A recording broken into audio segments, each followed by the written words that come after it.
Well, the Zags and the Tar Heels have had plenty of intense matchups over the past couple of decades, and while they didn't meet last year, they head into the 22-23 season as two of the presumed national title favorites. Here to discuss these two programs is Locked On Tar Heels host Isaac Shade in a crossover episode. Don't go away. You are Locked On Zags, your daily podcast on the Gonzaga Bulldogs. Part of the Locked On Podcast Network. Your team every day.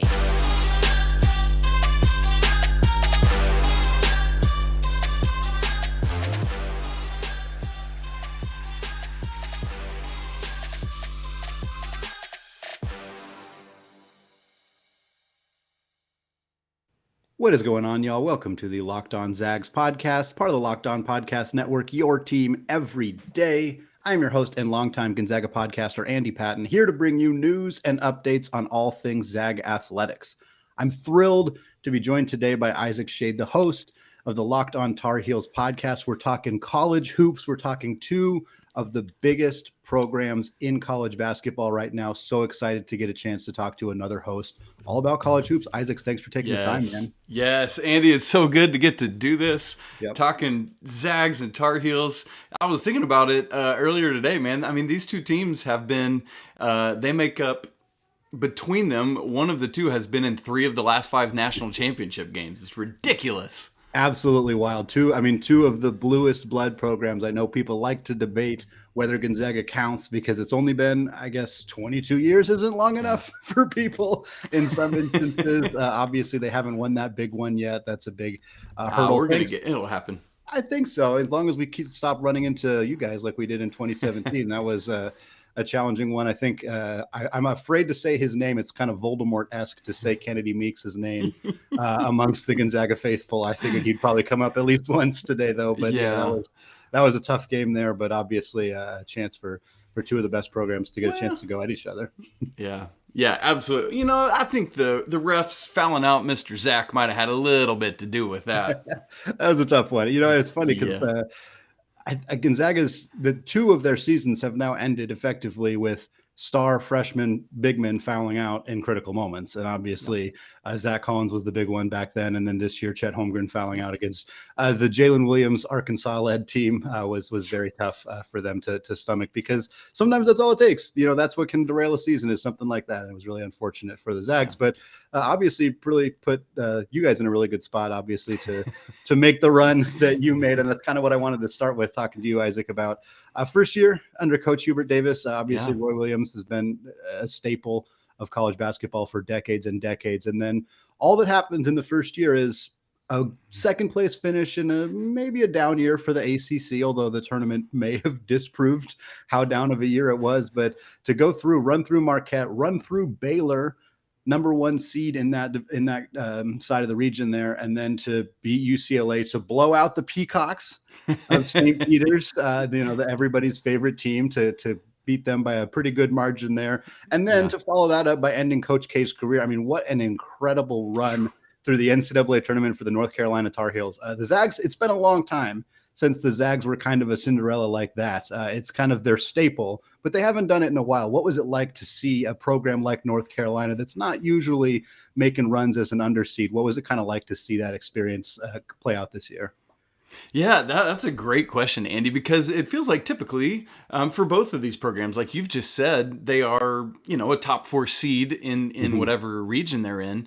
And so to be an 8th seed and have that kind of, like, there's not, I think the unexpected of it is what made it so fun, because usually there is this pressure and expectation when you're a higher seed.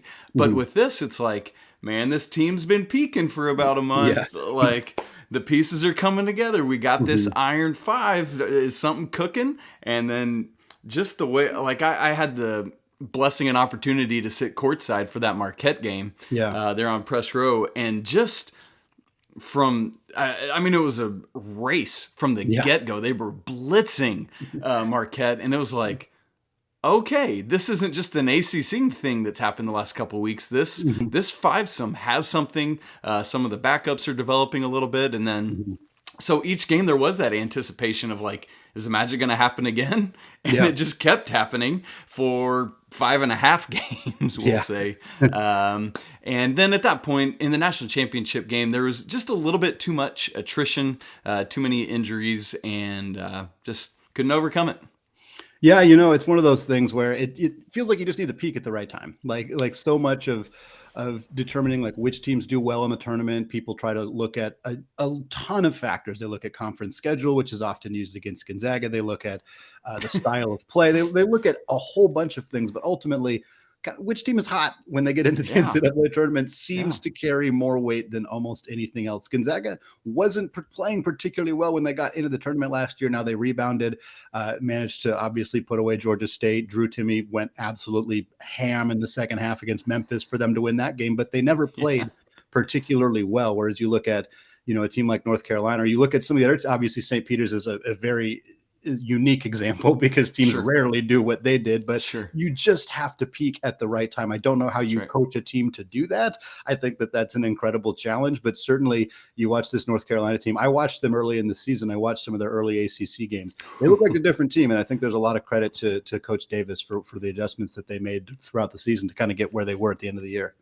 Absolutely. Yeah, there are several factors that all kind of came together with Carolina for that this year. As you said, the first-year coach in Hubert Davis.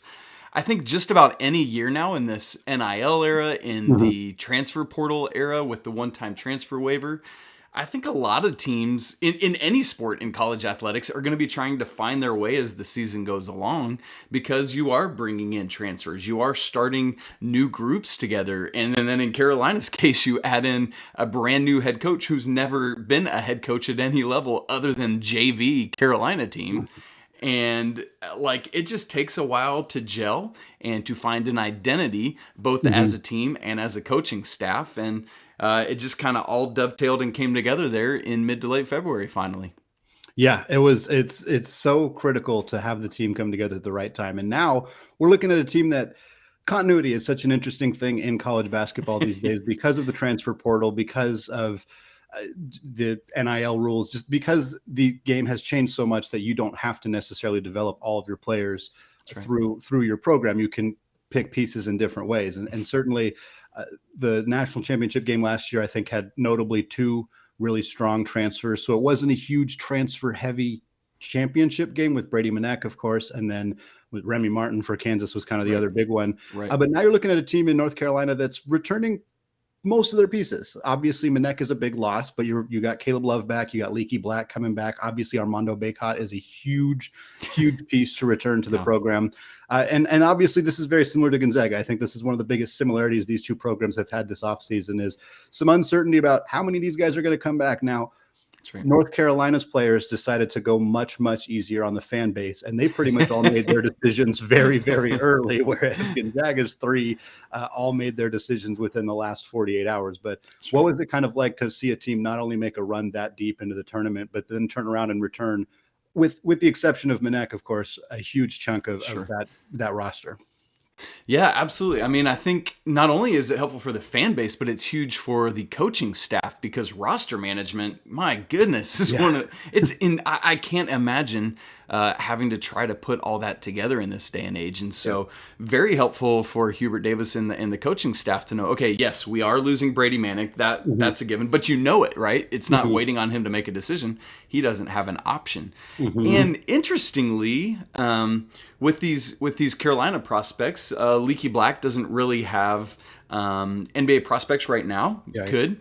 RJ Davis, the starting point guard, has the talent, but he's undersized at 6 foot. Nothing. And so it was kind of a no-brainer there. And then the two questions were Caleb Love and Armando Bacot. And then pretty quickly, Bacot, was the first one to say, I'm in, let's do it. And then Love as well a little bit later. And so that does provide peace of mind. And I think it's also a win in the transfer portal, because when transfers see hey, they're 4 of the starting 5 from this Yep. national championship team are coming back. I want to go be part of that.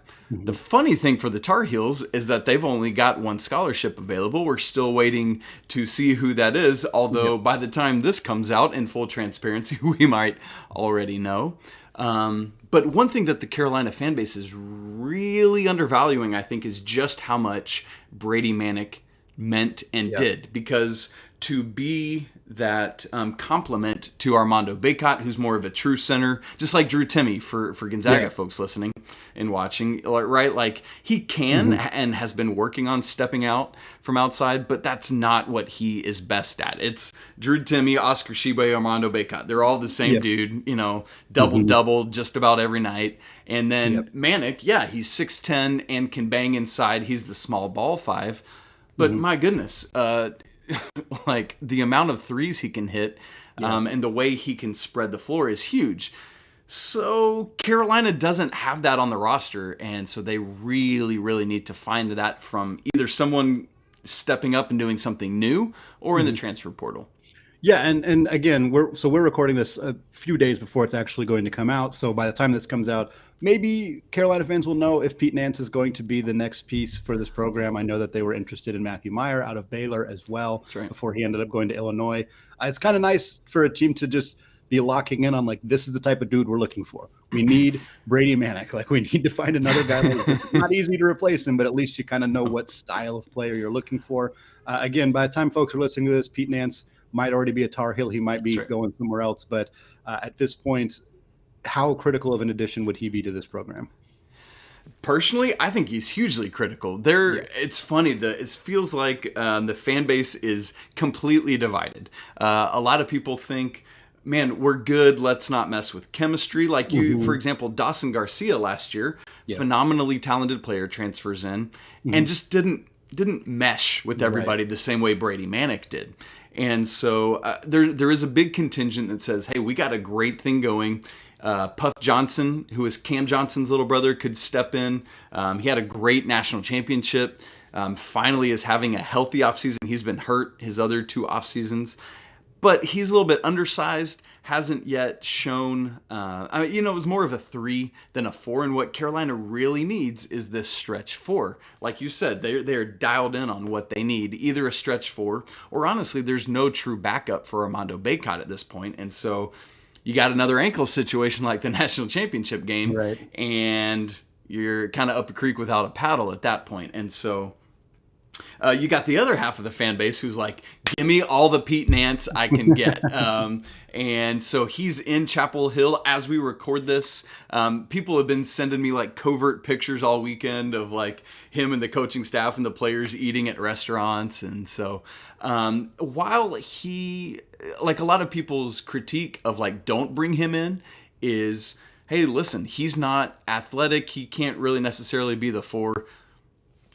Brady Manick? You kidding me? Like his defense is his biggest weakness too. And so while Pete Nance might not be the most laterally quick guy, I think he's going to be able to guard in space. He certainly is a 3-point threat. Again, not to the level that Brady Manick is, but would bring some other things that Brady Manick didn't bring. And so, there's a little pro and con with either one. But hear me say, there is no replacement out there for Brady Manick. And so Carolina's going to have a lot to prove at that 4 spot. That is the big question mark for this season. Absolutely. Well, Isaac, thank you so much. I love getting this information on the Tar Heels. We're going to come back in the second segment, and we are going to let you have the opportunity to ask me some questions about Gonzaga. A very, very exciting offseason for the Zags. Before we get there, though, I want to tell you about today's sponsor, Built Bar. You know how our friends at Built are always coming out with amazing new flavors. Well, this time, Built has truly outdone themselves with their new mud pie flavor. And for the first time ever, Built is introducing the new mud pie flavor in both Mud Pie Bar and Mud Pie Puff. Not sure what mud pie tastes like? Well, if you're a chocolate fan, you'd better sit down for this. The new Mud Pie Bar is rich whipped cream and chocolate mousse smothered in 100% real chocolate and topped with cookies and cream crumble. And you need to hurry because the Mud Pie Bar and Mud Pie Puff are only available for a limited time. Visit Built.com to taste the deliciousness for yourself. And if you're not convinced, luckily we saved the best for last. It is actually good for you. No, really. All Built products are low calories, high protein, and low sugar. Mud Pie is packed with 16 grams of protein and only 150 calories and 8 grams of sugar. It's like your mom baked the most deliciously creamy chocolate mud pie and wrapped it up just for you. Eat something that tastes good and is good for you. Now stop drooling and get to Built.com now to order your box of Mud Pie bars and puffs now. You won't regret it. Go to Built.com, use promo code LOCKED15 and get 15% off your order. That's promo code LOCKED15 for 15% off at Built.com. All right, segment 2, still Andy Patton, still Locked On Zags, still crossing it over with Isaac Shade of the Locked On Tar Heels podcast. And now he has an opportunity to talk to me about the Zags. Isaac, love to hear your thoughts and questions. Man, yes, Andy, I love talking about the Zags. I have been a big Gonzaga Bulldogs fan for a long time. I've got family that's from Spokane, and so I've been on the Mark Few train for a long time. And so I love our connection there. And so my first question is, here's what I don't get. Earlier, you talked about one of the dings that Gonzaga often gets is the conference, the strength of the West Coast Conference. There's always, it's Gonzaga, and then there's always one or two, like St. Mary's or Portland or whomever will have a strong year. Yeah. But why all the Gonzaga hate? Why the disrespect? To me, it seems inevitable that this national championship is going to happen at some point. It's not a question of if. It's when. You see the way that Mark Few schedules ridiculous non-conference schedules, doing everything he can to make up for the non-con or for the conference schedule. Why all the Gonzaga hate? Yeah, it's funny that Gary Parrish from CBS, a very respected college basketball analyst, he was on a segment of my podcast in an interview he did with KREM's Brenna Green out here in Spokane, and he kind of talked about basically it's misinformation. It's carrying this old belief system about Gonzaga that's frankly inaccurate currently. Like I've kind of always described it this way, and I'm fortunate that Ken Pomeroy, the great Ken Pomeroy, wrote an article for a Utah-based website, kind of basically making this same point that there are two Gonzagas. There's the Gonzaga from 2000. There's three Gonzagas really. There's everything before Mark Few, which is John Stockton and kind of nothing. Then there's the first 15 or so years of Mark Few's tenure as the head coach, 2000 to 2015. With the exception of the 2012-2013 team, which was my senior year at Gonzaga and the first year that they were ever ranked number one. And while they were a deserving number one seed that year, it was kind of because nobody else was particularly good. That was the year that Gonzaga probably wouldn't normally be the number one overall seed. They, of course, fell to Wichita State in the second round as a 9 seed there, something that North Carolina fans are familiar with from this past season. But I think Gonzaga turned a corner when they had Zach Collins, the first 5-star kid ever, the year that they went to that national championship game against North Carolina. And since then, this has not been the same program. This is not a program that only makes the tournament because they beat the other teams in the WCC. This is not a team that, the first 15 years there, they were mostly between 7 seeds, 10 seeds, 11 seeds a lot of the time. This was not a team that was frequently a top 3 seed. This was not a team that was a number 1 seed ever outside of that 1 year. So people like to think about Gonzaga as this team that is always a number 1 seed and always loses early in March. And neither of those things are true. Neither of them are true. They are not always a number 1 seed. They have been a lot lately, but it is hard to argue that they haven't deserved that. And they haven't lost early in the tournament very often. They have been to the Sweet 16 7 consecutive seasons. Not a lot of teams have done that. I'm not sure if anybody has done that. It has been a very long time since somebody has done that. And yeah, they've made multiple Elite Eights, couple runs to the Final Four. It took an incredible shot from Jalen Suggs for them to make their second national championship game. But at the end of the day, they did it. They won that game. Every team that's made it to the national championship game has had a little bit of luck at some point in that run. It's just how it goes. And I think for Gonzaga, it's easy to point to the conference. It's easy to say, well, I've never heard of Santa Clara being good at basketball, even though they have.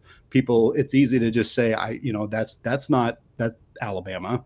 That's not them having to play Auburn or even like Wake Forest or some of the other, even like Rutgers. It's not that. It's teams that are smaller schools that people haven't heard of. I think there's a West Coast bias that exists for a lot of people who watch college basketball. People don't stay up late to watch St. Mary's play San Francisco. But if you watched that game, you would see really, really good basketball teams going at each other. And I understand why it's difficult to watch all those games for people on the East Coast, but it contributes to this belief that, hey, I didn't start tuning into college basketball until February. Gonzaga beat every team they played in February and then lost a game in March, so they must be overrated, which is just, it's just not true. Yeah. Well, and now with everything Gonzaga has coming back, plus some of the transfers who we're going to talk about in a second, it's Gonzaga and Carolina for most people, 1 and 2 in the nation. And so I feel like I just hear a lot of people say, oh, here we go again, Gonzaga preseason number 1.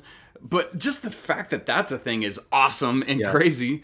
But here's the thing for me. Every coach has to go through this until they finally win it. So Roy Williams, you talked about him earlier, for example.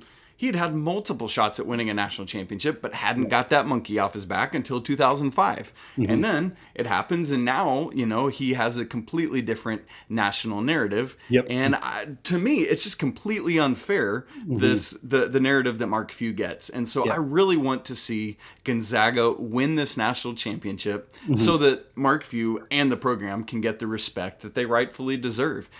Do you think that's this year? Yeah, I mean, I think there's a pretty good chance that they could do it this year. I think the narrative thing is so funny because it existed with Jay Wright.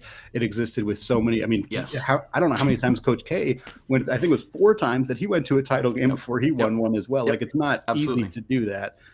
For the Zags this year, I think that they have one fairly glaring weakness.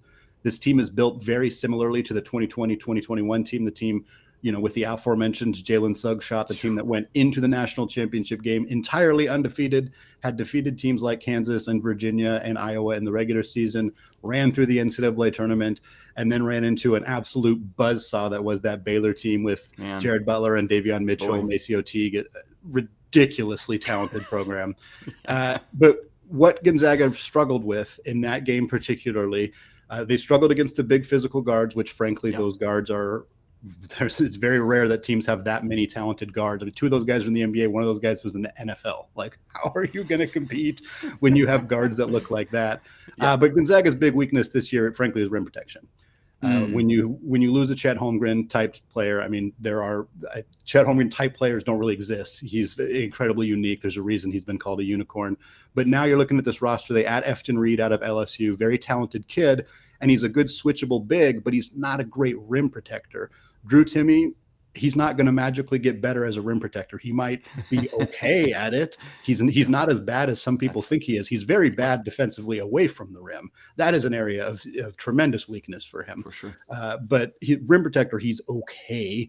Anton Watson, great defensive big, not a rim protector. He's more of a trapper, more of a guy who plays away from the rim. So that's an area. 6'8", right? Like, he's like kind of a little undersized for rim protection. Yeah, maybe listed 6'9", but probably with some thick shoes on kind of deal. So the Zags don't have rim protection. That's an area that, I mean, you look at some of their games last year, how much Chet, he may not have even showed up in the box score. I referenced the Texas game so frequently on this podcast, but it's because one of my favorite stats came out of that game, which was that Texas guards or Texas players took 56% of their shots at the rim when Chet Holmgren was on the bench. That number was 15% when he was in the game. This was his second game in college, and that was the kind of impact he was having against a good team in Texas. So to lose that, teams are going to challenge Gonzaga more at the rim. Teams that are good at finishing around the rim are going to have some success in that regard. And I think that unless they find a way to adjust for that, which I'm not sure what it is, maybe one of the young bigs who isn't expected to play, Caden Perry is the name there. He was a very good shot blocker in high school, but he's had some serious back injuries. So there's not even a lot of sense that he's going to be a rotation player this year if he's healthy at all. So that's kind of the one thing. If they can figure out a way to shore that up or just get fortunate and don't run into teams that finish through contact at the rim particularly well, they have a pretty good chance. I think they're going to be one of the best, if not the best offensive team in the country. It's just on the defensive end of the floor. Yeah. And that rotation is going to be very tough to break through this year. Gonzaga is loaded once again. One of the big things we all know about college basketball is how important guard play is to win a national championship. And we've had these back-to-back years for Gonzaga of Jalen Suggs, who always, I mean, just ridiculous in the 2020-21 season, who was backed up that year by Andrew Nemhard, come in, and then he ran the show last year, and now he's gone. Yep. So Mark Few has this kind of stable of guards we're Yeah. looking at this year. You've got Rasir Bolton back. You've Mhm. got Nolan Hickman back. Hunter Salas, who came in with all Mhm. sorts of fanfare last year. Yep. Who do you think wins out and is the lead guard to guide the way for this team? Yeah, that's a really great question, Isaac. And kind of, I think one of the biggest challenges that Mark Few needs to figure out, not because they don't have options, but because they have multiple options. Multiple, exactly. And the options are all of them have warts. None of them are perfect. There are very few perfect options. That's why the fan base was very spoiled with Jalen Suggs and Andrew Nembhard, who were about as close to perfect as you were going to get. And what Mark Few is very good at is playing these two guard lineups where both guards could be primary ball handlers. And that's what they did when they played. That's what they did 2 years ago against, in the championship game against Baylor. That season, Suggs and Nembhard played together a lot. You go back to 2017 when they made the national championship. Nigel Williams-Goss. Williams-Goss Goodness. and Josh Perkins both started both primary point guards. So I think they're going to do something similar this year. When they brought Bolton over from Iowa State, he was a primary point guard for the Cyclones, but they brought him over here specifically to play off the ball because he's better suited for that. And clearly he shot about 15% better from three this year. He was a very improved efficiency player. I don't think they're going to transition him back to being a primary guard. That doesn't make sense considering how good he was. So I think this battle kind of comes down to Nolan Hickman and then the new transfer from Chattanooga, who is Malachi Smith. Yes. Smith has been a primary ball handler his entire career. He reminds me a lot of a Gonzaga transfer from a few years ago, Ryan Woolridge. Woolridge came from North Texas. He was the primary ball handler for the Mean Green. He came to Gonzaga. He was still the primary ball handler, but his efficiency numbers exploded because the other team couldn't send every single player at him defensively, which is what they did when he was at North Texas. I think we're going to see something similar with Malachi Smith. I think he's going to have a little bit more freedom offensively. He's going to get much more open looks because he's not the focal point offensively. And I think he's going to really thrive. If he can do that, if Nolan Hickman can take a step forward. He kind of faded down the stretch last year, but for the most of the season, he was just basically another version of Andrew Nembhard coming off the bench, a slightly less polished version. If he can be close to that, that's a lofty goal for year two. But if he can be close to that and Malachi Smith can do a Ryan Woolridge type thing, I think this team's going to be really, really well set at the point guard position. Man, lots of fun. A loaded backcourt. Got two quick questions, Andy, and then we can keep on going to our next segment. Number one is, that said about the backcourt, project for me Gonzaga's starting five. Yeah, this is the big question, isn't it? A lot of people have had a lot of different theories here. I think a couple things are set in stone. I think Drew Timme, very obviously set in stone as the five position. I think Julian Strother is very clearly going to start. And I think Rasir Bolton is very clearly going to start. Those are three positions that are ironclad. They're going to start. After that, it gets a little bit murkier. I would be pretty surprised if Malachi Smith did not start. He's a very, very talented kid. Again, the transfer out of Chattanooga, 20 points per game last year, 42% from three. I think they're going to find a way to put him in the starting lineup. And then after that, you either start another big, in which case you have Julian Strother play the three position, which is where he played last year, or you start another guard, in which case Julian Strother transitions and plays the four position. This is very similar to what Gonzaga did, again, during that 2020-21 season when Corey Kispert was the four. Corey Kispert's not a traditional four. He was a stretch four in college. He shot 40% from three. It really helped Drew Timme operate in the paint to not have anybody else clogging up that space. Yeah. But again, it was a bit of a challenge from a defensive perspective. So if Gonzaga is going to go that route again, I think either Nolan Hickman or Hunter Salas will take that final starting spot. I at first was leaning Hickman pretty strongly because of the 2-point guard situation that would create with Hickman and Smith.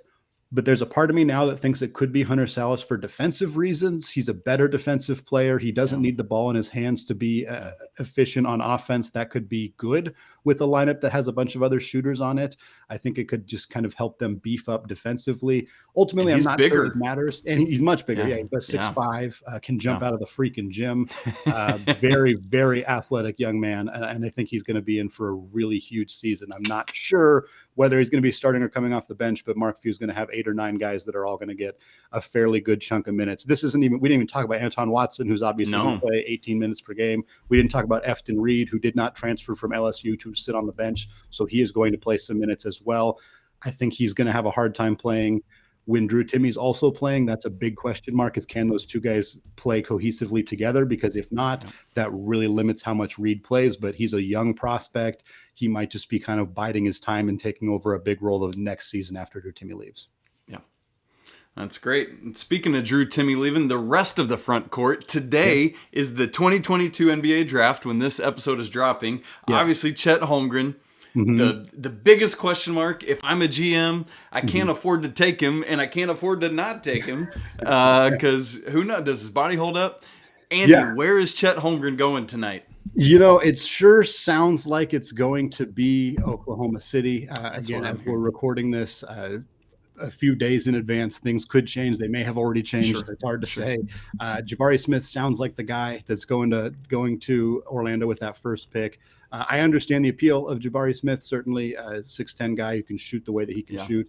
And he's a great defensive player. He's got some other limitations as a ball handler, but all of the three bigs, Paolo Banchero, Chet Holmgren, Jabari Smith, all have their weaknesses. Certainly nobody is perfect in this class, but I think it sounds like Oklahoma City would probably go with Chet next. I think that's a great fit, depending what else OKC does this offseason. Chet is a guy who doesn't need to be a primary ball handler. He doesn't need to have the ball in his hands a lot to be effective. That was why he was so good in Gonzaga's offense, because he didn't touch the ball a whole lot.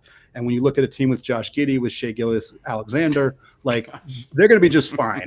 They're going to have, he's going to be Oklahoma City. That's a great core. Wow. Right? Oklahoma City's biggest weaknesses last year were three-point shooting and defense. Chet Holmgren is really, really good at both of those things. Like, you could argue that those are the two skills he's bringing to the NBA directly, and the rest of his game is probably going to develop over time. But if you can immediately shore up your two biggest areas of weakness, you kind of got to do it. You got to do it. I think they're either Jabari or Chet. I don't think they're going with Banchero. I don't think they're going with Jaden Ivey. I think they're either Jabari or Chet, whichever one doesn't go to Orlando. Or if Orlando takes Banchero, then they're going to have themselves a decision. But I'd be pretty surprised if Chet falls below 2. I'm with you. I think that's where he's landing. Thunder. It's gonna be a lot of fun. We talked a little bit, Isaac, about Armando Bacot returning to North Carolina. We talked a little bit about Drew Timme returning to Gonzaga. I want to talk to you a little bit about that, because for a lot of reasons in previous years, those two guys would be in the NBA. Yes. 100%. The primary reason probably being that the NBA's skill sets would have better suited their skills in previous generations. They would have been more likely to be NBA players just based on the way that they play, excuse me.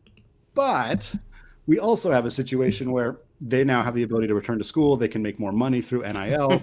We're seeing situations where the college game is maybe more appealing to certain players. And I don't know exactly what the situation was with each of these two players individually, but it's notable that they're both coming back to college. And in years past, that wouldn't have been the case. I would love to hear your thoughts on maybe those two guys returning to school. Yeah, absolutely. I think you're hitting the nail on the head there. I mean, when you look, Andy, at the top, like Field of 68 just put out their top 25 returning players. 5 of the top 6 are all this same mold. It's these two guys, Drew Timme and Armando Bacot, Oscar Tshiebwe at Kentucky, Hunter Dickinson at Michigan, and Trace Jackson Davis at Indiana. Those are 5 of your top 6 returning players to college, along with Marcus Sasser at Houston was the other one in that mix, who's obviously a guard. But yeah, if I can't go be a first-round draft pick, even though I'm incredible in the college game, and now, as you said, I can come back, be the face or a couple of the faces of college basketball, make a couple $1 million, right, and enhance whatever pro status I do have, whether it's NBA or elsewhere, for next year's draft. It's almost a no-brainer to me, especially for these guys, like these top 3, Tshiebwe, Timme, and Bacot, coming back to 3 of the most prestigious programs in the country. You're on national TV, or people have the ability to see you every time you touch the ball in front of the biggest lights, tens of thousands of people watching and caring, versus going and getting stuck in the G League somewhere. Right. Like, to me, unless there's just dire circumstances, which even now, no, that doesn't even make sense anymore, because the dire financial circumstances are mitigated by NIL. Exactly. Let's look at recent guys in that same mold who came out. Luka Garza last year, National Player of the Year. He was drafted like 52nd, I think, in the 2021 draft. Vernon Carey the year before that. obliterated people at Duke, same mold of a player. And, back in 90s or late 80s, he's number one overall without thinking about it. And I think he went 32nd. So higher than Luka Garza, but still a second round draft pick. Yep. But like you think about somebody like Zion, had he gone straight to the NBA, obviously he has better NBA prospects than any of these guys we're talking about. But I just want to highlight how him staying at college impacted the exponential capability that he had to earn himself money. Yep. Remember, coming into that season, he was the third-rated player on his team behind R.J. Barrett and behind Cam Reddish. Cam Reddish, thank you. And then Zion, I mean, seeing what he did, But by going, if he had gone to G League Ignite or Overtime Elite, nobody knows who he is, and whatever. But by going to Duke and exploding the way he did, I think he made himself health pending hundreds of millions of dollars over the course of his career. And so I think these guys coming back, it just makes all the sense in the world. Yeah, it'll be really interesting. One of the few players who is kind of in that mold, who's in this draft class, is Kofi Cockburn out of Illinois, and I think it'll be interesting to see what his year looks like compared to Drew Timme and Armando Bacot's year. And I'm not going to trash anybody for choosing to go professional. That's everybody has their own reasoning, but more people are probably going to talk about these two guys than are necessarily going to talk about Cockburn next year, depending on his situation. And that's not necessarily the only barometer you should be using. Right, absolutely. But considering you can also get paid in college, it does change that conversation significantly. Now, Isaac, one more question for you before I let you go here. Two preseason favorites right now: Gonzaga, North Carolina. Probably going to be 1 and 2, at least 1 and 3, or in the top 3, top 5 for sure. 2017 doesn't feel like it was that long ago, but it's going to be 6 years ago by the time that this next NCAA tournament comes up. Do you think there's going to be a rematch?